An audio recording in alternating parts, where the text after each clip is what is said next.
আগে নীলশিরা নদী হঠাৎ ফুলে ফেলে পুরো চন্দননগর শহরকে গ্রাস করেছিল। রাজপ্রাসাদ, মন্দির, বাজার সবকিছু নদীর অতল গভীরে তলিয়ে গিয়েছিল।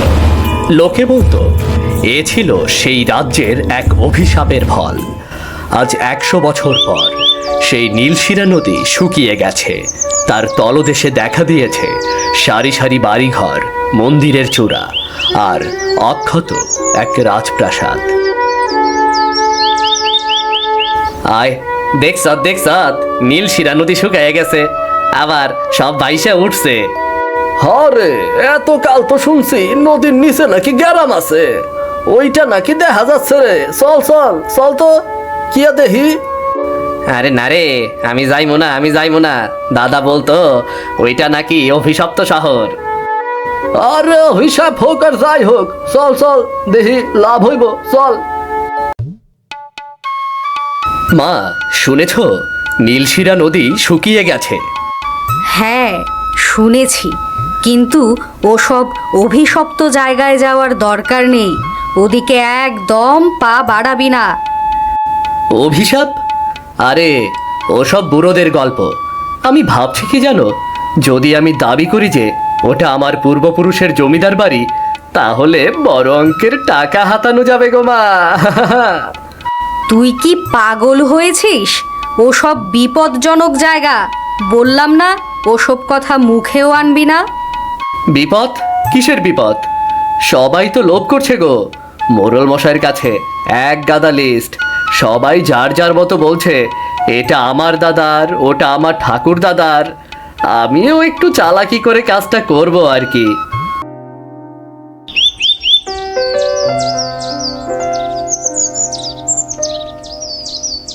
আমি তো যাবই, সুযোগ যখন পেয়েছি তখন কাজে লাগিয়েই দেখি না।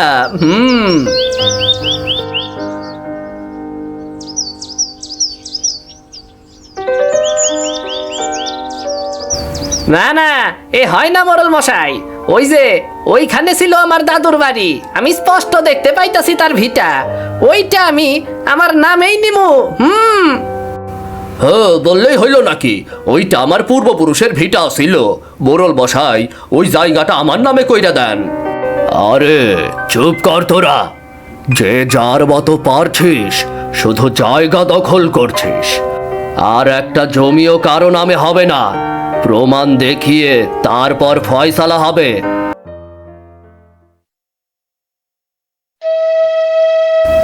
আরে ওইটা দেখ, একেবারে অক্ষত প্রাসাদ। বিশ্বাসই হয় না, এতদিন জলের নিচে আসিল তবু একদম অক্ষত রে। শুনলাম এইটাও নাকি অনেকেই দাবি করছে, কিন্তু মোড়ল মশাই নাকি কাউরেই দেয় নাই। ওর ভেতরে আবার কে যাইব? আমি তো যাবো না রে বাবা। শুনছি ওইটা নাকি ভূতের বাড়ি।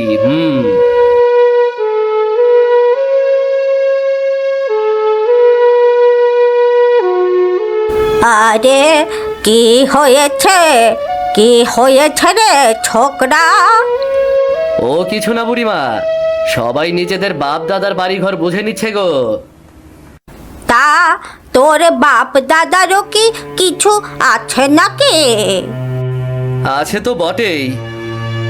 তাহলে তুইও যা, নিজের জায়গা বুঝে নে। আজ আর হলো না গো বুড়িমা, কাল আসতে হবে আবার। মোড়ল মশাই তো চলেই গেল।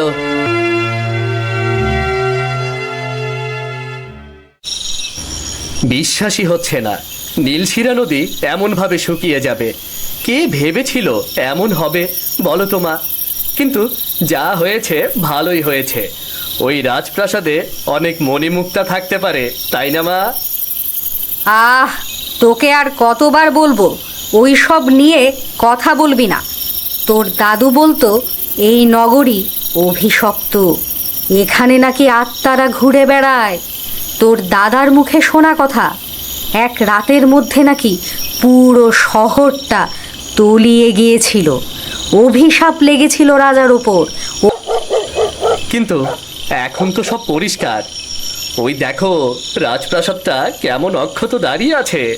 চুপ কর তুই, এই নিয়ে বেশি মাতামাতি ভালো নয়। যা হয়েছে তা প্রকৃতির নিয়মেই হয়েছে। বাদল ঘরের এক কোণে দাঁড়িয়ে মায়ের সব কিছু শুনছিল। তার ঠোঁটের কোণে এক চিলতে রহস্যময় হাসি। সে গ্রামের আর 5টা সাধারণ যুবকের মতো নয়। তার চোখে স্বপ্ন। তার সেই স্বপ্ন পূরণের জন্য সে যে কোনো পথ অবলম্বন করতে পারে। অভিশাপ, আত্মা, ওসব বাজে কথা। আসল জিনিস তো সম্পত্তি। আর ওই রাজপ্রাসাদ, ওটা যদি আমার হতো, মা যাই বলুক, আমি তো এই সুযোগ কিছুতেই ছাড়ছি না।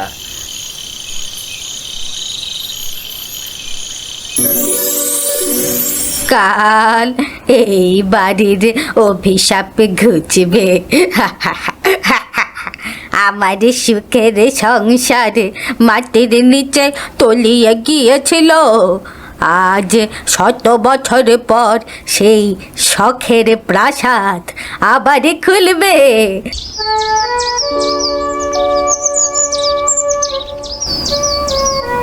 তুই কি সত্যি ওই জায়গায় যাবি বলে ঠিক করেছিস? মানে তোর কি মনে হয় তোর মনে কি চলছে তা আমি জানি না? তুমি যখন বুঝেই গেছো তখন আর লুকিয়ে কি হবে। হ্যাঁ, আমি যাব। একবার তো চেষ্টা করে দেখতেই হবে আমাকে, যদি ভাগ্য খুলে যায়। ওরে, তুই কেন বুঝিস না? ওটা অভিশপ্ত জায়গা, ওখানে বিপদ হতে পারে।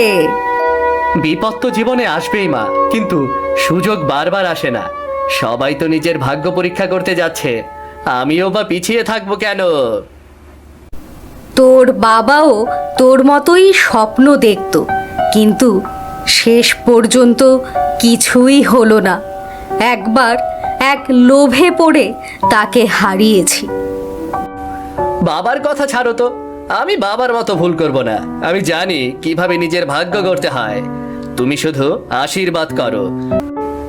বাদল তার মায়ের আশীর্বাদ নিয়ে বেরিয়ে পড়ে। তার লক্ষ্য চন্দনগড়ের রাজপ্রাসাদ। সে জানে এ পথ সহজ হবে না, কিন্তু তার মনে এক অদম্য জেদ।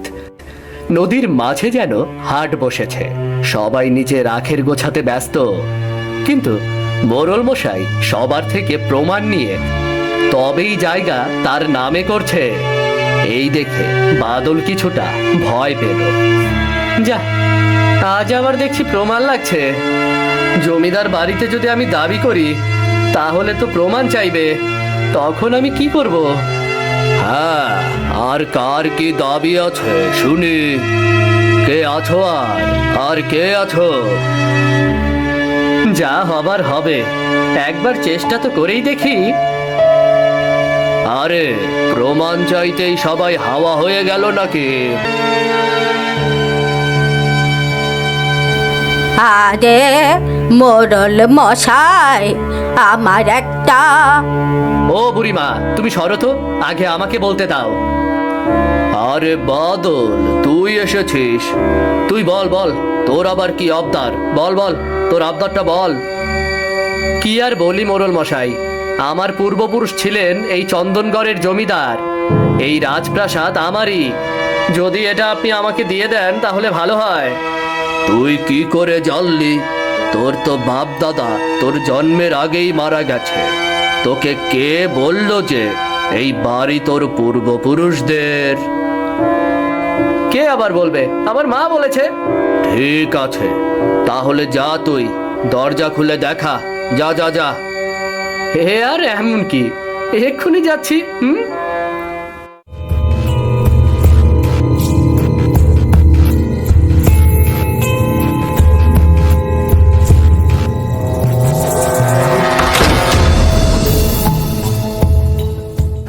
এই দেখো, খুলে দিয়েছি।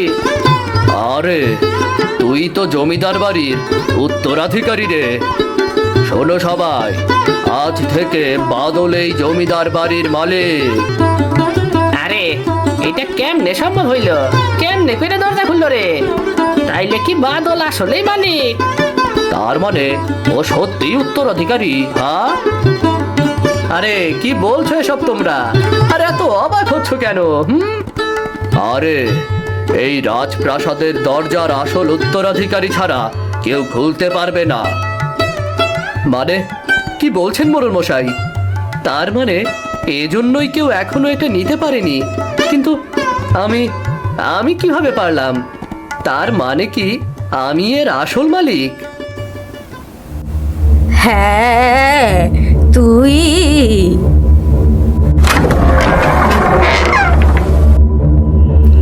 আরে এ কি হইল, এ কি হইল?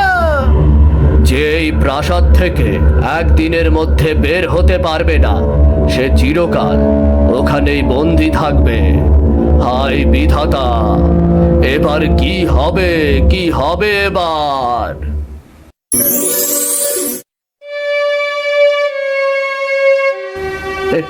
এ আমি কোথায় এলাম? এ তো কোনো প্রাসাদ মনে হচ্ছে না, এটা তো একটা নতুন গ্রাম মনে হচ্ছে। হ্যাঁ, ঠিকই বলেছ। এটা প্রাসাদ নয়, এটা অভিশপ্ত মায়াবী নগরী। কে কে কথা বলে? কে তুমি? আমি আমি এই রাজ্যের রক্ষক।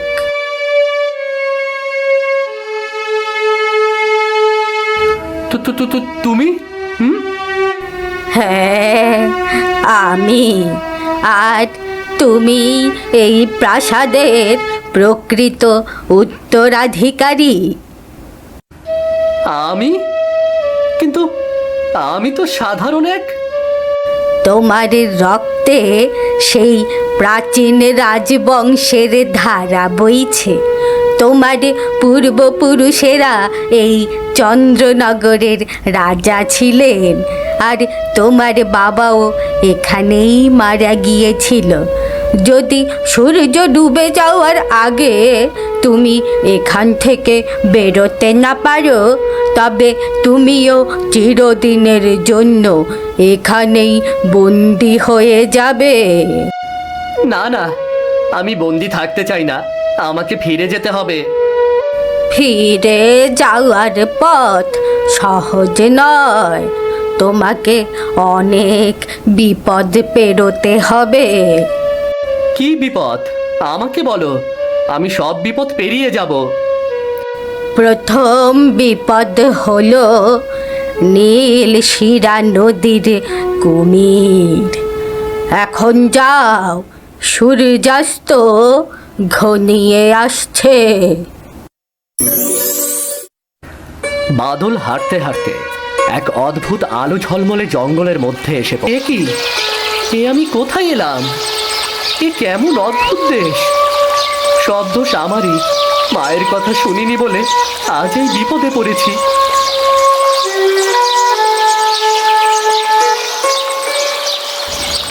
না না না না, ভয় পেলে চলবে না। যতই সুন্দরী হোক না কেন, জায়গাটা বিপদে ভরা। আমাকে ফিরতেই হবে, না হলে আমার আর বাড়ি ফেরা হবে না। হাঁটতে হাঁটতে হঠাৎ এক নদীর ধারে এসে দাঁড়ায়। নদীর জল আয়নার মতো ঝকঝক করছে, আর সেই জলে অসংখ্য কুমির ভেসে আছে। এই তো নদী, কিন্তু এত বড় নদী, আর তার ভেতরে তো অসংখ্য কুমির। এ নদী আমি কিভাবে পার হব? ভয় পেলে চলবে না বাদল, ভয় পেলে চলবে না। ভয় পেলে বিপদ আরো বাড়বে। মা তো সব সময় বলতো, বিপদের সময় মাথা ঠান্ডা রাখতে হবে।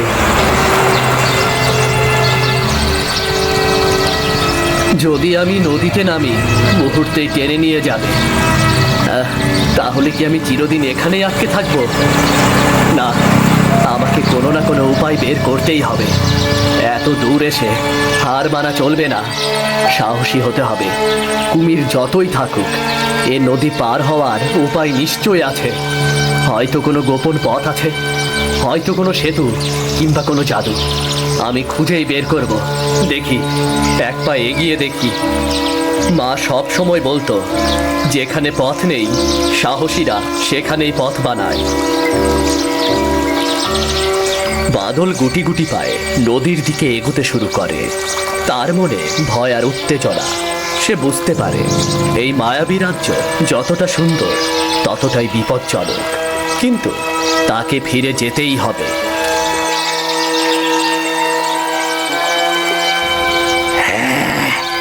কে তুমি? আমাদের রাজ্যে কেন এসেছ? আমি বাদল। তোমরা আমাকে পথ দেখাও।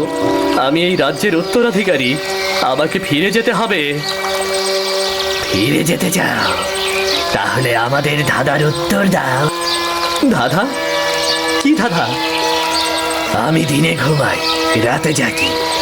আমার চোখ আছে কিন্তু দেখি না। আমার মুখ আছে কিন্তু খাই না। আমি কে? হ্যাঁ, আমি জানি, তুমি চাঁদ। তুমি সঠিক উত্তর দিয়েছ, কিন্তু কিভাবে জানলে? আমার মা আমাকে শিখিয়েছিল। ঠিক আছে, আমরা তোমাকে পথ দেখিয়ে দেব, কিন্তু মনে রেখো আরো বিপদ অপেক্ষা করছে।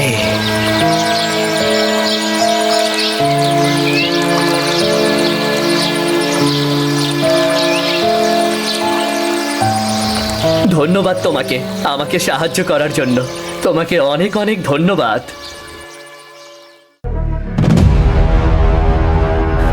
বাদল আবার সাহস সঞ্চয় করে সামনে এগোয়। হঠাৎ চোখে পড়ে দূরে এক বিশাল পাহাড়। তার চূড়া থেকে সোনালি আলো ঝলমল করছে। বাদলের মুখে এক মুহূর্তের জন্য আশার আভা ছড়িয়ে পড়ে। ওই তো পাহাড়টা। হ্যাঁ, ওই পাহাড়ের ওপারে নিশ্চয়ই কোনো রাস্তা আছে। হয়তো ওখানেই মুক্তির পথ।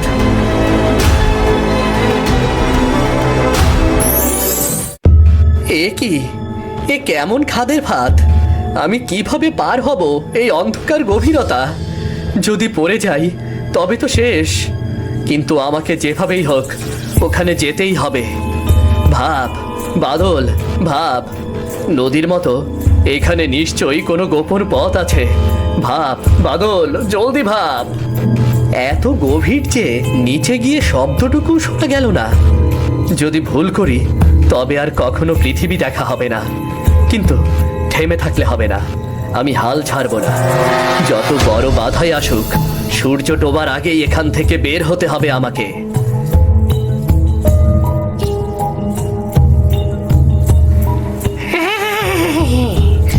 আমি তোমাকে সাহায্য করতে পারি। তুমি তুমি কে? আমি এই পাহাড়ের রক্ষক। তুমি যদি আমার পিঠে চড়তে পারো তাহলে আমি তোমাকে অন্য পাশে নিয়ে যাব। কিন্তু তুমি আমাকে ফেলে দেবে না তো? কিভাবে তোমাকে বিশ্বাস করি বলো তো? আমি শুধু তাদের সাহায্য করি যারা সাহসী। তুমি কি সাহসী নও? হ্যাঁ, আমি সাহসী, কিন্তু ওপারে যেতে চাইলে বিশ্বাস করা ছাড়া আর কোনো উপায় নেই। ঠিক আছে, আমি যাব। আমি যাব।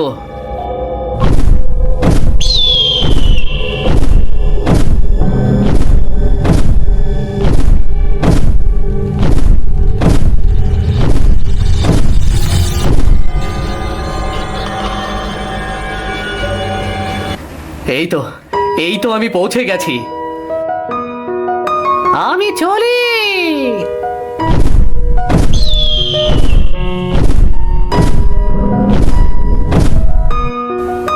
অবশেষে আমি ফিরে এসেছি। বাদল, তুই ফিরাইছ বাদল। বাবা, তুই এসেছিস বাবা। আমি ভেবেছিলাম আমি তোকেও হারিয়ে ফেলবো। না মা, আমি এসেছি। বাদলই এই চন্দননগরের প্রকৃত উত্তরাধিকারী, এবং এই রাজপ্রাসাদ এখন থেকে ওর। আমি ঘোষণা করছি, এই চন্দননগর এখন থেকে একটি নিষিদ্ধ নগরী। এখানে কেউ প্রবেশ করতে পারবে না, এবং এই রাজপ্রাসাদ আমার ব্যক্তিগত সম্পত্তি। কিন্তু কেন কেন? কারণ এই শহর অভিশপ্ত, এবং আমি চাই না যে আর কেউ এই অভিশাপের শিকার হোক। তুই ঠিকই বলেছিস, আমিও একমত।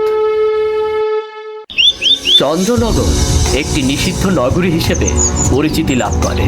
সবাই নিজেদের নগরীতেই সুখে শান্তিতে বসবাস করতে থাকে।